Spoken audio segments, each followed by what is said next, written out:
నమస్తే, నేను మీ ఈశ్వర్. ఈ6 న్యూస్కి స్వాగతం. వార్తల్లోని ముఖ్య అంశాలు: ప్రశాంత వాతావరణంలో ర్యాలీ నిర్వహించాలని నిర్వాహకులకు సంగారెడ్డి జిల్లా ఎస్పీ శ్రీ పరితోష్ పంకజ్ ఐపీఎస్ సూచించారు. అలాగే ప్రజలకు హనుమాన్ జయంతి శుభాకాంక్షలు తెలియజేశారు.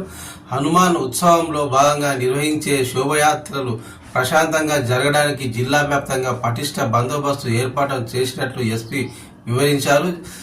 జిల్లా నలుమూలల పలు ప్రధాన కూడలలో పోలీస్ పికెట్లు ఏర్పాటు చేసి నిరంతరం పెట్రోలింగ్ చేపట్టాలని అధికారులకు ఆదేశాలు జారీ చేశారు. ప్రజలు ఇబ్బంది పడే విధంగా పెద్ద శబ్దాలతో కూడిన డీజేలను ఏర్పాటు చేయకూడదని అన్నారు.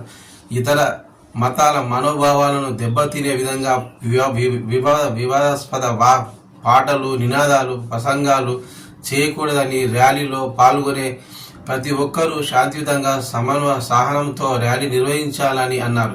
సామాజిక మాధ్యమాల్లో వచ్చే రూమర్లు, అనవసర పోస్టులు నమ్మరాదని, శాంతి భద్రతలకు విఘాతం కలిగించే విధంగా ఎవరైనా రూమర్లు వ్యాప్తి చేస్తే వారిపై చట్టరీత్యా కఠిన చర్యలు తీసుకుంటామని జిల్లా ఎస్పీ పరితోష్ పంకజ్ తెలియజేశారు.